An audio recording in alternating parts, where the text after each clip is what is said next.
செய்திக் கதம்பம்.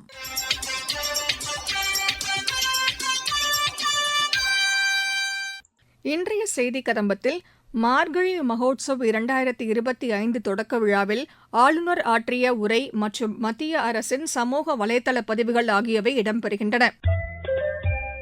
முதலில் மார்கழி மகோத்சவ் 2025 நிகழ்ச்சியின் தொடக்க விழா கடந்த 20ஆம் தேதி சென்னையில் நடைபெற்றது.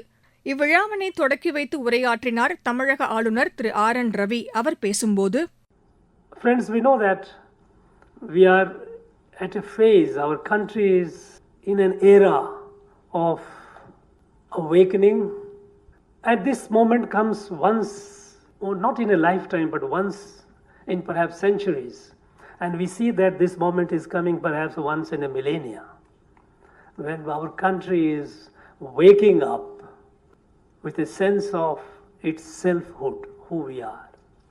At a time when the world is ridden by conflict, the Bharat is showing a new way, the way,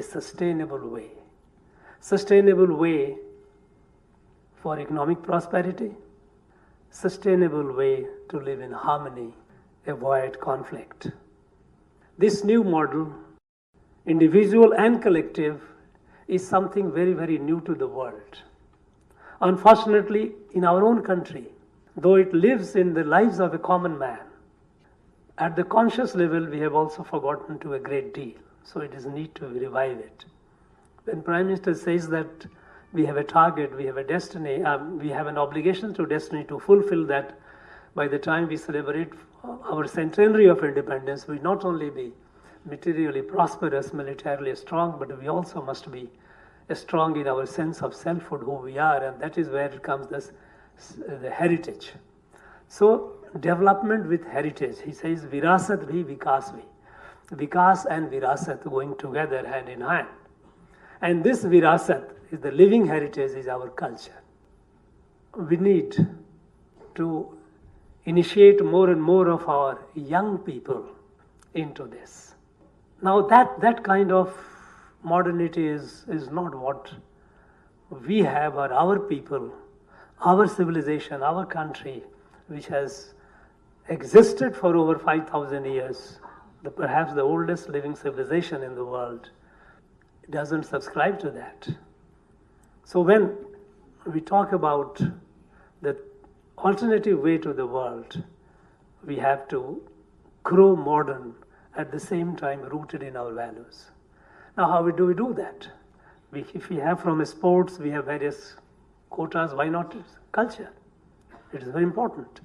And he is not only just taking admission from your coming from culture background, but also exploring culture, the technological dimension, the scientific dimension of culture. When we talk about music, he explained about notes.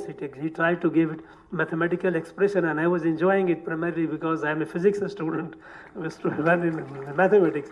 When he was describing the various degree of exponential, the tones of these swaras and all, I found it very, very enthralling. It is there. Now, in the process, we have to realize that those who create, the creativity that comes from the artist, people of technology are trying to explain it. Let us not get overwhelmed by that. It is important that they explain it, because the modern people, they try to understand, this European system of knowledge is essentially analytical. It breaks things into pieces and then tries to see it piece by piece, piece by piece, piece by piece. Indian way of thinking, Bharatiya way of thinking has been holistic. We always look at in totality.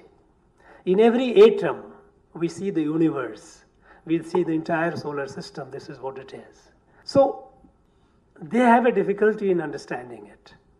But since it's the age, demand of the age, that what we claim, it also has a scientific explanation, scientific in the sense, in terms of Western science.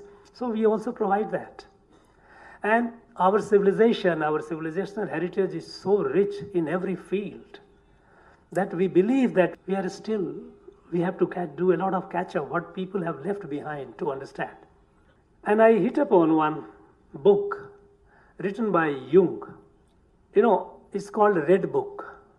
It is Jung's. It is beautifully coffee table size, thick one, red color, which he had mentioned, which contains the details of the inspirations, how he developed, how he got inspiration to do deep dive into the human psyche. But having written the book, he put a caveat that it should be published only 50 years after his death. The reason why he did that, because meanwhile he published all his research papers which came in all over the world, scientific papers, attributing it to his contribution to psychoanalysis. But if you read the Red Book, every page of it, when it goes into the human psyche, it derives from our Upanishad. Various Upanishad.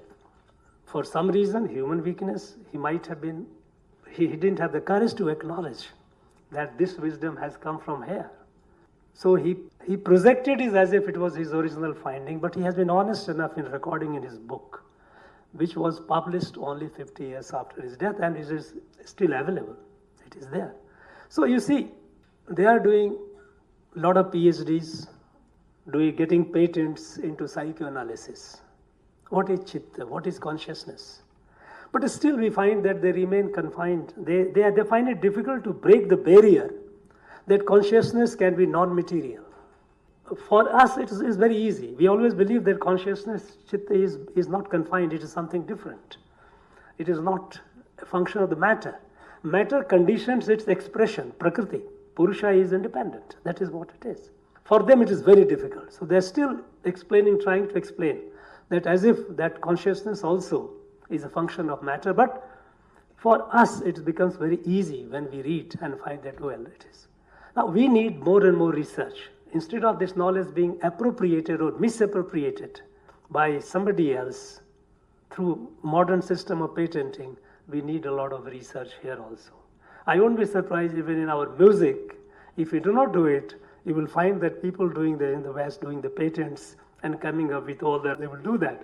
So that way I thank IIT Madras for taking the initiative, and I hope the other IITs also, they also follow the suit, and we do more and more people. Chennai has established a reputation, is a long-held reputation of being the musical capital or cultural capital of our country. மத்திய அரசின் சமூக வலைதள பதிவுகள். மக்களவைத் தலைவர் திரு ஓம் பிர்லாவின் பிறந்த நாளை முன்னிட்டு பிரதமர் திரு நரேந்திர மோடி அவருக்கு வாழ்த்து தெரிவித்துள்ளார். அவர் வெளியிட்டுள்ள வாழ்த்துச் செய்தியில், நாடாளுமன்றத்தில் ஆக்கப்பூர்வமான விவாதத்தை முன்னெடுத்தல் மற்றும் அவை கண்ணியத்தை காப்பதில் அவரது அர்ப்பணிப்பு பாராட்டத்தக்கது என குறிப்பிட்டுள்ளார். அவர் நீண்ட நாள் ஆரோக்கியமாக வாழ வாழ்த்துவதாகவும் திரு நரேந்திர மோடி கூறியுள்ளார். வளர்ந்து வரும் காலநிலைக்கு ஏற்ப உலகளாவிய நீதித்துறையில் மாற்றங்கள் தேவை என்று மத்திய இணையமைச்சர் டாக்டர் ஜிதேந்திர சிங் கூறியுள்ளார். இதுகுறித்து அவருடைய கட்டுரையை சமூக வலைதளத்தில் டாக்டர் ஜிதேந்திர சிங் பகிர்ந்துள்ளார். சர்வதேச சுற்றுச்சூழல் சட்டத்தை வலுப்படுத்துதல், புதிய தொழில்நுட்பங்களை ஒழுங்குபடுத்துதல், காலாவதியான சட்ட அமைப்புகளை புதுப்பித்தல் மற்றும் நீதித்துறையில் சமத்துவத்தை நிலைநாட்டுதல் என 4 முக்கிய மாற்றங்கள் தேவை என்று அவர் கூறியுள்ளார். பாதுகாப்பு, சுகாதாரம் மற்றும் மின்னணுவியல் போன்ற துறைகளில் இந்தியா இஸ்ரேல் இடையே ஒத்துழைப்புக்கான வாய்ப்புகள் குறித்து இஸ்ரேலிய தொழில்நுட்ப நிறுவனங்களுடன் ஆலோசனை மேற்கொண்டதை மத்திய வர்த்தகத்துறை அமைச்சர் திரு பியூஷ் கோயல் தமது சமூக வலைதளத்தில் குறிப்பிட்டுள்ளார். தனது 3 நாள் இஸ்ரேலிய பயணம் ஒரு மைல்கல் வெற்றியாக அமைந்ததாக அவர் குறிப்பிட்டுள்ளார். இரு நாடுகளுக்கும் இடையே முதலீட்டு வசதி, சுங்க நடைமுறைகளை எளிமைப்படுத்துதல், புதுமை மற்றும் தொழில்நுட்ப பரிமாற்றத்திற்கான ஒத்துழைப்பை அதிகரித்தல் ஆகியவை குறித்து ஆலோசனை மேற்கொண்டதாக திரு பியூஷ் கோயல் கூறியுள்ளார்.